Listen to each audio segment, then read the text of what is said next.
지금부터 이제 할 얘기가 이 수학적으로 어떻게 이제 표현을 할까. 아까 재무제표를 공부를 했잖아요. 그 재무제표를 기준으로 해서 재산에 대한 얘기를 좀 해보자. 그래서 재산 기준으로 얘기를 하는 게 이 PBR이라는 개념인 거죠. 그래서 자산을 기준으로 해서 한번 이 주식이 적정 주가인지, 그게 이제 BPS라는 개념이고, 그래서 BPS라는 개념보다는 PBR이라는 개념이 이제 훨씬 더 널리 퍼져 있는 거죠. 그래서 1을 기준으로 하는 거죠. PBR 1을 기준으로 내가 저평가냐, 아니면 퍼 같은 경우에는 10을 기준으로 저평가냐. 그래서 이런 개념들이 있다. 지금은 이제 이 정도만 알고 나중에 이제 더 깊이 있게 이제 공부를 해나가겠죠. 그 다음에 SPS, 뭐 PSR, 막 이런 개념들이 쭉쭉쭉쭉 계속 나오는데, 저런 개념들은 공부를 하실 때마다 제가 아까 얘기를 이제 잠깐 쉬는 시간에 했었는데, 이 조건식에서 아까 PSR 나왔죠. 그럼 PSR을 치면 이렇게 어떤 조건식을 내가 쓸 수 있는지가 나오는 거죠. 이렇게. 그래서 이 세 개 중에 어떤 거를 선택을 할 건지, 하나만 선택할 건지, 아니면 세 개를 다 선택할 건지, 이런 것들은 이 공부를 해나가면서 이제 진행을 하면 된다는 거죠. 배당금, 또 뭐 앱이 예전에 미국의 어떤 투자자가 이제 이 에비타 얘를 만들고, 그리고 나서 이브의 에비타 얘를 얘가 아니라 얘인가? 이 에비타 기준으로 이 3개월에 한 번씩 이제 재무제표가 이렇게 발표가 나면 얘를 기준으로 이렇게 나래비를 쫙 세우는 거죠. 1등부터 시작해가지고 제일 좋은 애부터 제일 꼴찌까지. 그런 상태에서 제일 위에서부터 상위 뭐 20개, 상위 50개 그냥 엠빵 해가지고 내 돈을 다 때려 박은 거죠. 그 상태에서 3개월이 또 지나면 또 나래비를 또 쫙 세워가지고 이 30개나 50개 이 밖으로 밀려난 애들은 그냥 다 팔아버리고 또 신규로 들어온 애들은 그냥 놔두고 그리고 기존에 있던 애들은 뭐 그냥 놔두든지 뭐 이렇게 홀딩은 계속 어차피 좋으니까. 그래서 이제 수익을 극대화 시키려고 하는 거죠. 그런 투자법을 가지고 있었던 사람이 있었고, 되게 그 매매법이 이제 유명한 매매법들 중에 하나인 거죠. 이 기본적 분석에서.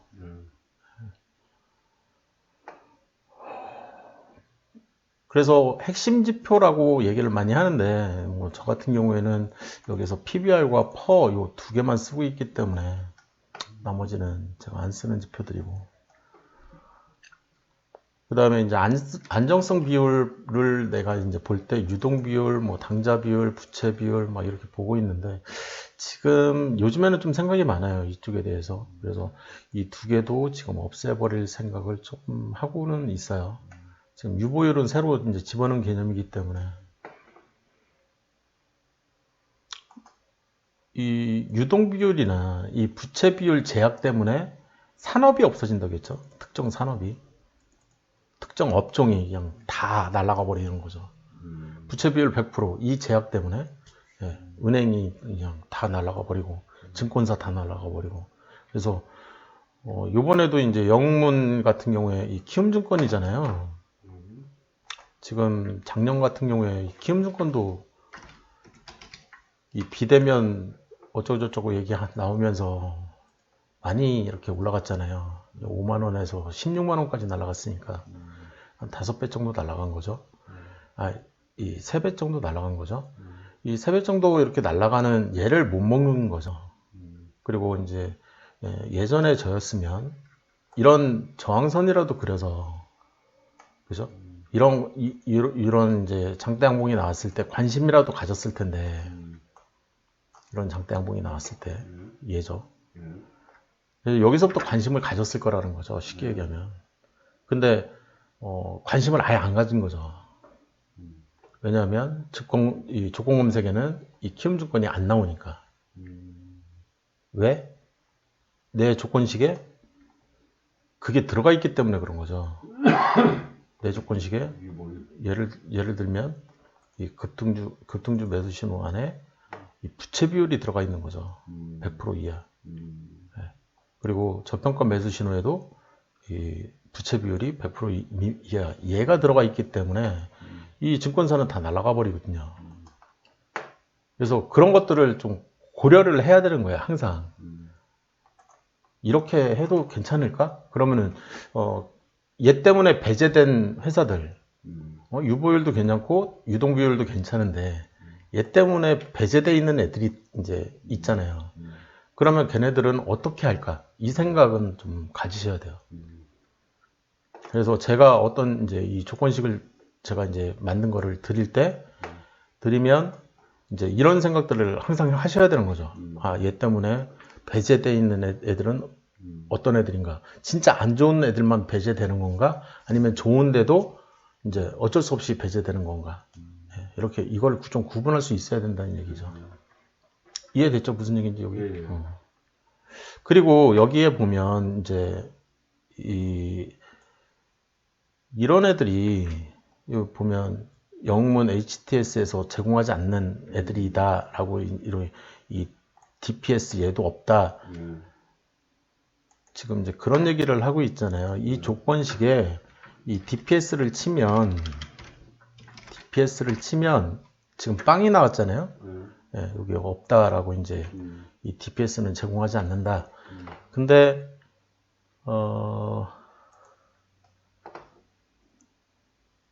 얘 같은 경우에 이 배당 수익률 같은 경우에 이 그레이 처리돼 있잖아요.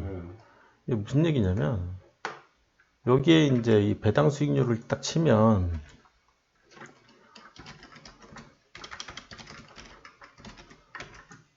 이 전년 배당 시 배당 수익률이 나오잖아요. 이제 제공되잖아요. 전에는 얘가 없었던 거예요. 그러니까 전이라고 하면 5년 전에는 없었는데 얘를 업데이트한 게 작년 올 초인가? 올 초에 한 번 더 업데이트를 했거든요. 하나하나씩 이제 다 쳐본 거죠. 쳐보니까 얘는 이제 제공하더라. 얘도 제공하더라. 이 두 개는 이제 제공을 하더라. 전에는 제공을 안 하다가 사실 에비타보다는 EV 에비타를 더 많은 사람들이 쓰고 있거든요. 그래서 얘는 제공하는데 얘를 제공 안 하는 거는 조금 이상했었는데 이제 제공하더라. 그래도 이런 애는 아직은 제공을 안 하더라. 지금도 제공을 안 하는지를 보면 한 번씩 이렇게 뭐야 왜 안 되지?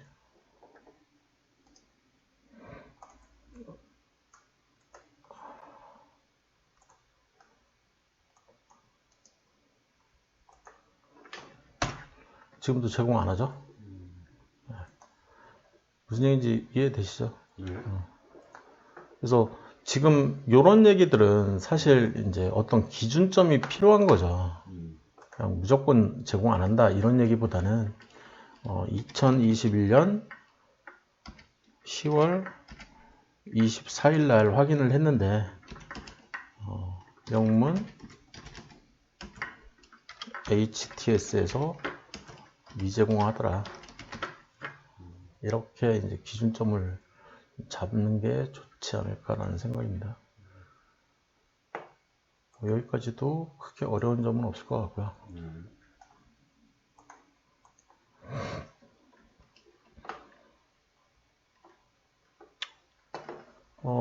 전에 안정성 비율까지 했고요. 다음에 이제 수익성 비율 얘기를 하면, 자, 안정성 비율 얘기를 한다 그러면 당연히 우량주 얘기겠죠. 안정적이냐 아니냐. 네, 우량주 얘기죠. 근데 수익성을 얘기를 할 때는 우량주도 물론 얘기를 하겠지만 성장주 얘기를 빼놓을 수가 없다는 거죠. 이해되셨죠? 이쪽은 이제 그래서 내가 이익이 얼마나 되냐, 얼마나 더 많냐. 그래서 저는 15%를 잡아놓은 거죠. 성장주 같은 경우에 우량주 기준은 흑자면 우량주라고 하자 이렇게 디파인을 한 것뿐이고.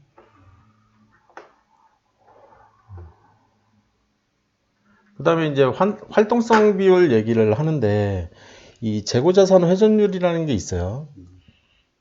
이게 이제 내추럴 엔터텍이라는 회사를 빼놓을 수가 없는데,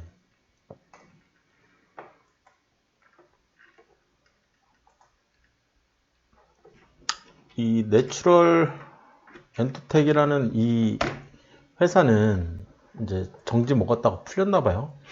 어찌됐든 이게 이제 이 회사가 요때 요 시절 얘기예요. 요 시절 얘기인 거죠. 요 시절 얘기예요.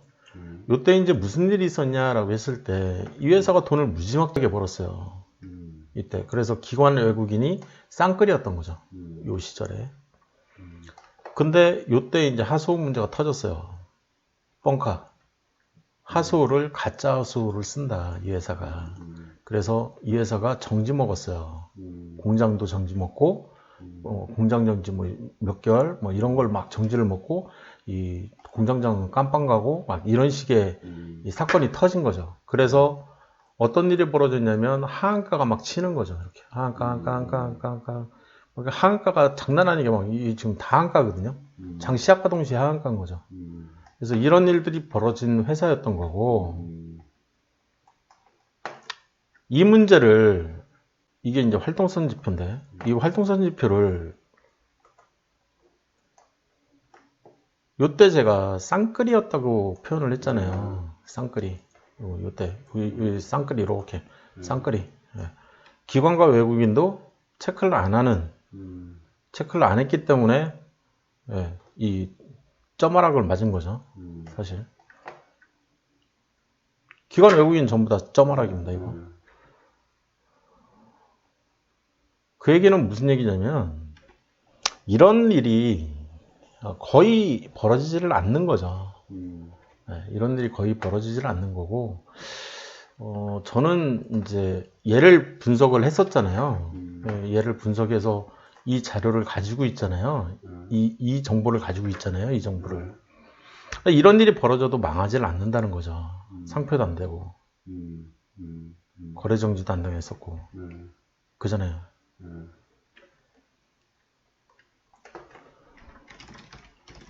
이 회사도 똑같거든요.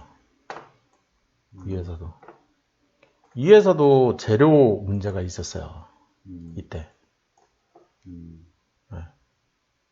그냥 안 망한다는 거죠. 이때 이 회사도 재무제표를 보면 유보율이 1000%가 넘었죠. 아까 그 회사도 마찬가지거든요. 안 망한다는 거예요. 버틴다는 거죠. 그래서 버틸 수 있으려면 저런 것들을 봐야 되겠죠. 안정성 지표라고 아까 표현을 하잖아요. 이 안정성 비율 이런 애들이 그래서 중요한 거라는 거죠. 안 망해야 내가 어떻게 해볼 수 있잖아요. 또 상패가 안 돼야 내가 뭘 해볼 수 있는 여력이라도 생기는 거고. 그 차트인 거고요. 여기 상패 될까봐 제가 여기다가 차트 그냥 집어넣는 거고요. 2021년 3월 9일 시점 기준으로 이때 이제 누군가를 제가 가리키고 있던 시점이라서 그래서 이제 좀 더 디테일하게 이렇게 했던 거죠. 다음은 이제 성장주에 대해서는 제가 15% 생각을 하면 된다. 이것만 좀 기억을 해주시면 될 것 같고요. 그 다음에 생산성 비율 장기 투자에 대해서는 이제 이게 조금 중요하다. 어떤 생각을 가지셔야 되냐면, 이 설비 투자를 한다라고 했을 때, 왜 설비 투자를 하는지를 좀 생각을 해봐야 돼요. 살 사람이 없는데도 설비 투자를 결정한다? 이거는 진짜 미친 거죠. 삼성에서 공장을 더 줘, 평택에다가. 왜? 반도체가 그만큼 많이 팔릴 예정으로 알고 있기 때문에 이제 거기다가 설비 투자를 하는 거지. 살 사람이 없고 막 적자나고 막 이러고 있는데 평택에다가 일을 벌리지는 않는다는 얘기예요. 미국에다가 막 더 추가 증설을 하고 이럴 필요가 전혀 없는 거죠. 이해되셨나요? 그러면 이 설비 투자를 하면 이게 전부 아까 이 위에서 얘기했던 자산들 중에 유동자산이 아니라 예, 비유동자산이 돼버리잖아요. 그리고 그거에 대한 가치는 이제 중고기 때문에 내가 뭐 1억에 산다고 해도 사서 한 번만 딱 써버리면 이게 500만 원에 팔릴 수도 있는 거거든요. 이 반도체 장비 자체가. 그래서 이 생각은 꼭 하실 필요가 있어요. 그래서 단기적으로 봤을 때는 악재임에 틀림이 없어요. 내 돈이 이제 확 나가버리는 거니까. 근데 장기적인 관점에서 봤을 때는 이거 호재라는 거죠. 네? 이 매출이 늘어날 수밖에 없거든요. 이거. 그러면 얼마나 늘어나냐? 거기에 얘가 이제 연관관계가 있는 거죠. 그래서 내가 어떤 회사가 1대1 무상증자가 벌어지면 일반적으로 이제 순서는 그거죠. 이 무상증자를 한다. 그러면 유보율 쪽에 있던 또는 이 이익잉여금에 있던 그 자금을 이 자산 쪽으로 이제 옮기는 작업인 거잖아요. 그 작업을 통해서 이 설비 투자를 한다. 예를 들어서 설비 투자를 한다. 그러면 이거는 이제 단기 악재에 해당되는 거기 때문에 단기 이렇게 조정을 받는 거죠. 이렇게 하락이라는 표현을 써도 되는 거고. 그렇지만 이게 이 매출에 영향을 줘버리는 거예요. 매출에 영향을 준다는 얘기는 이게 이익에 영향을 준다는 얘기거든요. 그래서 이익이 높아질 수밖에 없는 거죠. 그래서 이 무상증자는 눈여겨볼 필요성이 있다는 얘기예요. 그래서 중장기 이상 최소 보통 설비 투자를 한다 그러면은 최소 3개월 이상 6개월 이상 걸리거든요. 이게. 그래서 그런 생각들을 가질 필요가 있다. 네. 당연히 예, 좀 눈여겨봐야 되는 회사들인 거죠. 이런 회사들은. 그래서 좀 예제로 삼을 만한 그런 회사가 뭐가 있냐면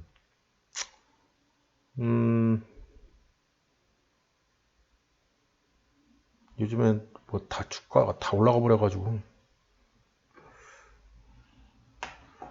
가장 최근에 이제 제가 했던 회사들 중에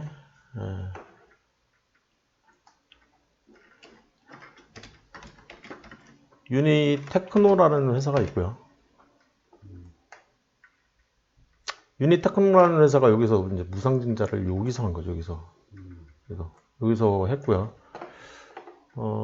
다음에 공시를 보면 이쪽을 좀 볼 필요가 있는데 설비 투자를 하거든요.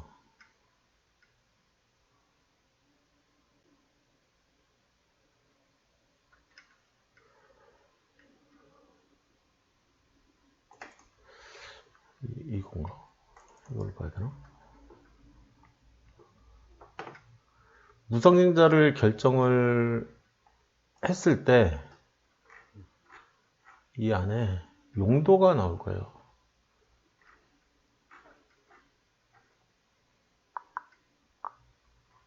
없네. 뭐지? 별도로 나온 건가?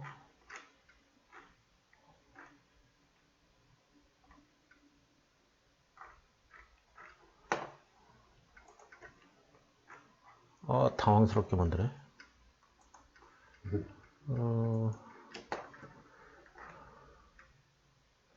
쟤도 얼마 안 됐기 때문에 이 테크노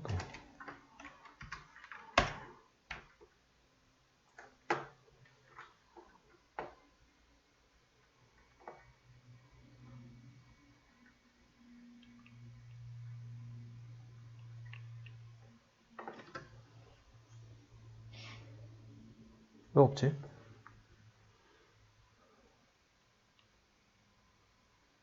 설비 투자한다는 보고서가 필요한데 안 보이네요. 어디서 봤거든요, 제가. 어디서 봤나 기억이 안 나네요. 분기보고서에 들어가 그 결과만 집어넣나? 아, 보고서에서는 안 나올 가능성이 높아가지고 원래는 여기서 많이 나오는데 무상증자 할 때 용도가 나오거든요. 왜 무상증자를 하는지. 뭐야 이거.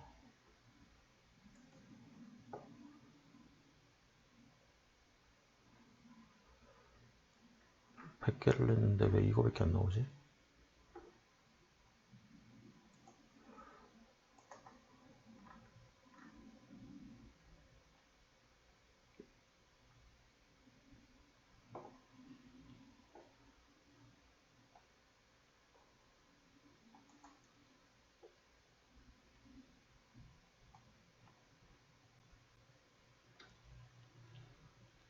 뉴스에 나왔던 건가? 기억이 안 나네요. 하여튼 여기에서 이제 그런 얘기가 나와요. 이 회사가 여기에서 이제 발생된 돈 가지고 투자를 하겠다. 그게 이제 시설 투자였던 거죠. 그래서 시설 투자를 한 거를 보면 이제 거기에 아까 제가 이제 순서대로 이렇게 얘기한 것처럼 순서가 그건 거죠. 그러면 매출이 뜰 수밖에 없다라는 얘기를 드렸던 거고, 이 회사 같은 경우에는 그래서 지금 여기서부터 보면은 제가 3개월에서 최소 6개월은 걸린다라는 표현을 썼잖아요. 얘도 똑같은 거예요. 그래서 얘도 여기서부터 하나, 둘, 셋, 넷, 다섯, 여섯, 6개월 딱 걸린 거죠. 그죠? 그래서 6개월 중장기 저항선 돌파를 이제 보면 요 날이 나오는 거죠. 요 날. 그래서 요 날 투자 가치가 있다라는 표현을 쓰는 거죠. 그래서 한 번 정도는 사볼만 하지 않겠냐라는 생각을 가질 수도 있는. 더군다나 이제 보면 외인들이 쭉 사서 이제 매집한 것도 보이니까. 일단 여기까지 얘기를 하고요. 그 얘기가 요쪽 얘기인 거죠. 그래서 이게 예제는 유니테크노 가지고 이제 유니테크노 2021년 1월 그죠? 2021년 1월 이 정도만 얘기를 하면 될 것 같아요.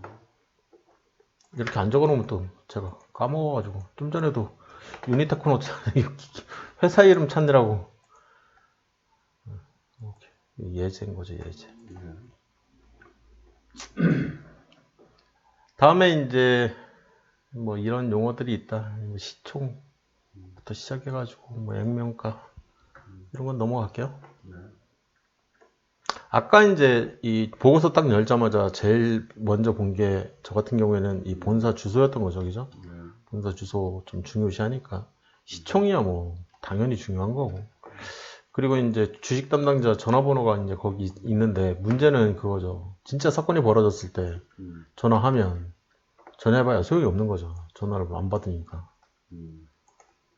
이번에도 그쵸. 그때 전화했잖아요, 제가. 당황스럽게 전화도 안 받고.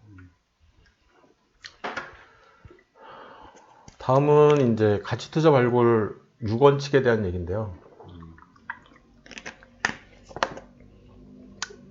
여기는 이제 3장이거든요. 여기까지가 2장이고, 그래서 여기서 한번 쉬었다가 또 진행을 할게요.